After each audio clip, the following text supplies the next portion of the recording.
Assalamualaikum warahmatullahi wabarakatuh. Video ini diperuntukkan untuk memenuhi salah satu tugas mata kuliah Media Pembelajaran PAI, dosen pengampu Ibu Wiwin Winarti MPDI, tentang kelebihan dan kekurangan media pembelajaran. Pada dasarnya, media yang banyak digunakan untuk kegiatan pembelajaran adalah media komunikasi. Media pembelajaran merupakan komponen instruksional yang meliputi pesan, orang, dan peralatan. Menurut Saiful Bahri, Zamarah, dan Aswan Zain, media merupakan wahana penyalur informasi belajar atau informasi pesan. Dalam perkembangannya, media pembelajaran mengikuti perkembangan teknologi. Berdasarkan perkembangan teknologi tersebut, secara umum, jenis media pembelajaran itu dikelompokkan menjadi media visual, media audio, dan media audiovisual. Oke, yang pertama yaitu media visual. Apa sih media visual? Media visual atau disebut juga media pandang, yaitu media yang digunakan untuk menyampaikan materi pembelajaran melalui indera penglihatan. Nah, media visual ini terbagi menjadi dua. Yang pertama, media visual yang tidak diproyeksikan, dan yang kedua, media visual yang diproyeksikan. Media visual yang tidak diproyeksikan, media visual ini tidak tembus cahaya atau non-transparan, maka tidak dapat dipantulkan pada layar. Adapun contohnya, yang pertama, gambar mati atau gambar diam, media pajang, dan media cetak. Adapun kelebihan dari gambar mati atau gambar diam, yang pertama dapat menerjemahkan ide-ide abstrak ke dalam bentuk yang lebih nyata. Yang kedua, banyak tersedia dalam buku-buku sehingga mudah diperoleh. Yang ketiga, sangat mudah dipakai karena tidak membutuhkan peralatan. Yang keempat, relatif tidak mahal. Yang kelima, dapat dipakai untuk berbagai tingkat pelajaran dan bidang studi. Adapun kekurangan dari gambar mati atau gambar diam ini, diantaranya yang pertama, kadang-kadang terlampau kecil untuk ditunjukkan di kelas yang besar. Yang kedua, gambar mati adalah gambar dua dimensi. Untuk menunjukkan dimensi yang ketiga atau kedalaman benda, harus digunakan satu seri gambar dari objek yang sama tapi dari segi yang berbeda. Yang ketiga, tidak dapat menunjukkan gerak. Dan yang keempat, pembelajaran tidak selalu mengetahui bagaimana membaca atau menginterpretasikan gambar. Yang pertama, bermanfaat di ruang manapun tanpa harus ada penyesuaian khusus. Yang kedua, pemakaian dapat secara fleksibel membuat perubahan-perubahan sementara penyajian berlangsung. Yang ketiga, mudah dipersiapkan dan materinya mudah digunakan. Dan yang keempat, fasilitas papan tulis atau whiteboard selalu tersedia di ruang-ruang kelas. Nah, untuk kekurangan dari media pajang, yang pertama, terbatas penggunaannya pada kelompok kecil. Yang kedua, memerlukan keahlian khusus dari penyajiannya, atau apalagi jika memerlukan penjelasan verbal. Yang ketiga, mungkin tidak dianggap penting jika dibandingkan dengan media-media yang diproyeksikan. Dan yang keempat, pada saat menulis di papan, guru membelakangi siswa, dan jika ini berlangsung lama, tentu akan mengganggu suasana dan pengelolaan kelas. Selanjutnya yaitu media cetak. Adapun kelebihannya, yang pertama, siswa dapat belajar sesuai dengan kecepatan masing-masing. Yang kedua, siswa akan mengikuti pikiran secara logis. Yang ketiga, perpaduan teks dan gambar dalam halaman cetak sudah merupakan hal lumrah, dan ini dapat menambah daya tarik serta dapat memperlancar pemahaman informasi yang disajikan dalam dua format verbal dan visual. Dan yang keempat, materi dapat direproduksi dengan ekonomis dan distribusikan dengan mudah. Adapun kekurangan dari media cetak, yang pertama, sulit menampilkan gerak dalam halaman media cetakan. Yang kedua, biaya percetakan akan mahal apabila ingin menampilkan ilustrasi atau foto yang berwarna-warni. Yang ketiga, proses pencetakan media seringkali memakan waktu beberapa hari sehingga lama dan mengalami penghambatan. Dan yang terakhir, jika tidak dirawat dengan baik, media cetakan cepat rusak atau hilang. Nah, selanjutnya yang kedua yaitu media visual yang diproyeksikan. Nah, apa aja sih media visual yang diproyeksikan? Yang pertama, ada overhead projector atau OHP. Yang kedua, slide projector atau proyektor film bingkai. Yang ketiga, film strip projector. Yang keempat, proyektor tak tembus pandang. Yang kelima, microfiche. Dan yang terakhir, film. Overhead projector atau OHP. Kelebihan dari media ini, yaitu yang pertama, guru dapat mempersiapkan materi pelajaran sebelumnya sehingga jam mengajar dapat dimanfaatkan seefisien mungkin. Yang kedua, tidak menyebabkan tangan kotor seperti pada kapur. Yang ketiga, dapat digunakan untuk menjelaskan berbagai bidang studi. Yang keempat, sinar lampunya cukup terang sehingga dapat digunakan di ruang normal atau tidak perlu digelapkan. Yang kelima, dapat digunakan untuk pembelajar yang besar jumlahnya dan lain-lain. Nah, adapun kekurangan dari OHP ini, yang pertama, efektivitas penyajian OHP tergantung penyaji. Yang kedua, OHP tidak dipersiapkan untuk belajar mandiri. Yang ketiga, bahan-bahan cetak seperti gambar, majalah, koran tidak dapat secara langsung diproyeksikan. Yang keempat, kadang-kadang ada bagian yang tidak dapat diamati bila guru perlu menambahkan suatu tulisan pada transparan. Yang kelima, fasilitas OHP harus tersedia. Dan yang keenam, listrik pada ruang atau lokasi penyajian harus tersedia. Selanjutnya yaitu slide projector atau proyektor film bingkai. Kelebihannya, yang pertama, gambar yang bersifat individual memudahkan guru dapat mengatur urutan penyajian. Yang kedua, materi pelajaran dapat dibuat sendiri oleh guru dengan prinsip pemotretan. Yang ketiga, proyektor slide yang bersifat otomatis dapat menampilkan sendiri urutan gambar yang telah diatur.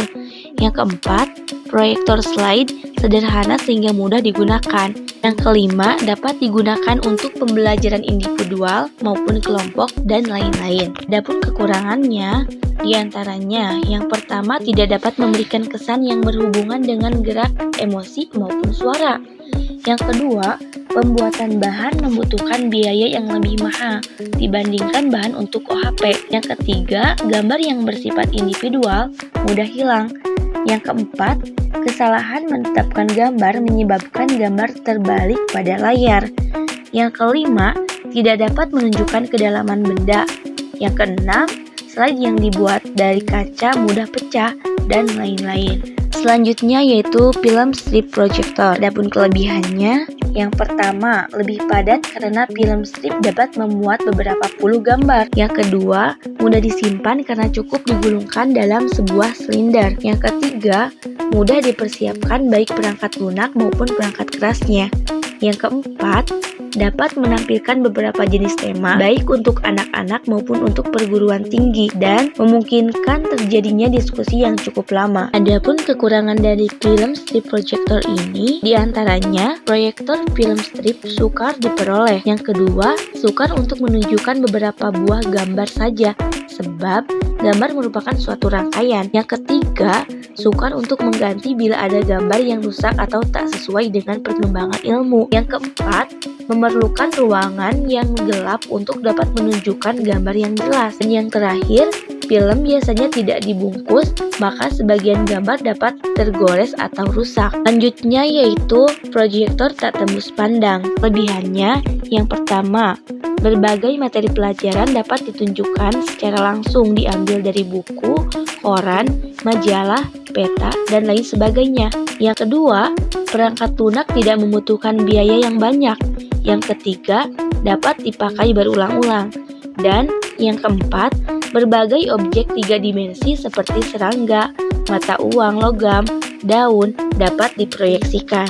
Adapun kekurangan dari media ini, yang pertama, tidak dapat menunjukkan gambar yang terang karena materi yang ditunjukkan tidak tembus cahaya, kecuali diperketat dan ruangan gelap. Kedua, materi yang diproyeksikan dapat rusak bila terlalu lama diproyeksikan atau melengkung, hangus, dan karena pematulan cermin dengan lampu yang cukup besar. Yang ketiga, pesawat kurang aman bila tersentuh karena panas. Yang keempat, membutuhkan ruangan yang betul-betul gelap, maka kurang cocok untuk pembelajaran sehingga siswa tidak dapat mencatat. Selanjutnya yaitu microfiche. Adapun kelebihan microfiche, yang pertama, mudah dikopi cetak dan diduplikasi dengan biaya yang relatif murah. Yang kedua, bisa diproyeksikan ke layar lebar. Yang ketiga, karena dalam bentuk lembaran, ringkas, hemat tempat, dan praktis untuk dikirim. Yang keempat, informasi kepustakaan yang terletak di bagian atas lembaran mudah untuk diidentifikasi. Nah, untuk kekurangan dari microfiche, diantaranya, yang pertama, mahal pembuatan masternya. Yang kedua, mudah hilang. Dan yang ketiga, bila telah banyak, sulit memfilenya sehingga mudah salah masuk feeling. Nah, yang terakhir yaitu film. Adapun kelebihan dari film, yang pertama, merupakan suatu denominator atau persamaan belajar yang umum. Yang kedua, film sangat bagus untuk menerangkan suatu proses. Yang ketiga, film dapat menampilkan kembali masa lalu dan dapat menyajikan kembali kejadian-kejadian sejarah yang lampau. Yang keempat, film dapat menyajikan baik teori maupun praktik dari yang bersifat umum ke khusus maupun sebaliknya. Yang kelima, film juga dapat melengkapi pengalaman-pengalaman dasar di siswa ketika mereka membaca, berdiskusi, berpraktis, dan lain-lain. Nah, adapun kekurangan dari film, diantaranya yang pertama, harga atau biaya produksinya relatif mahal. Yang kedua, film tidak dapat mencapai semua tujuan pembelajaran. Yang ketiga, penggunaannya memerlukan ruangan gelap. Yang keempat, pengadaan film umumnya memerlukan biaya mahal dan waktu yang banyak. Yang kelima, pada saat film dipertunjukkan, gambar-gambar bergerak terus sehingga tidak semua siswa mampu mengikuti informasi yang ingin disampaikan melalui film tersebut. Dan yang keenam, film yang tersedia tidak selalu sesuai dengan kebutuhan, dan lain-lain. Oke, selanjutnya yaitu media audio. Media audio adalah media untuk menyampaikan materi pelajaran dengan melalui rekaman suara dan menggunakan indera pendengaran. Nah, adapun media audio ini terdiri dari radio dan alat perekam pita magnetik. Radio, adapun kelebihan dari radio, yang pertama, harganya relatif murah dan variasi programnya lebih banyak daripada TV. Yang kedua, sifatnya mudah dipindahkan atau mobile. Radio dapat berpindah-pindah dari satu ruang ke ruang lain dengan mudah. Yang ketiga, jika digunakan bersama-sama dengan alat perekam, radio bisa mengatasi problem jadwal. Yang keempat, radio dapat mengembangkan daya imajinasi anak. Yang kelima, dapat merangsang partisipasi aktif dari pendengaran. Nah, adapun kekurangan dari radio, yang pertama, sifat komunikasinya hanya satu arah. Yang kedua, biasanya siarannya disentralisasikan sehingga guru tidak dapat mengontrolnya. Dan yang ketiga, penjadwalan pelajaran dan siaran sering menimbulkan masalah. Integrasi siaran radio ke dalam kegiatan belajar mengajar di kelas seringkali menyulitkan. Selanjutnya yaitu alat perekam pita magnetik atau tape recorder. Kelebihan. Adapun kelebihannya, yang pertama, mempunyai fungsi ganda yang efektif sekali, dapat untuk merekam, menampilkan rekaman, dan juga menghapusnya. Yang kedua, pita rekaman dapat diputar berulang-ulang tanpa mempengaruhi volume. Yang ketiga, rekaman dapat dihapus secara otomatis dan pitanya bisa dipakai lagi. Yang keempat, pita rekaman dapat digunakan sesuai jadwal yang ada.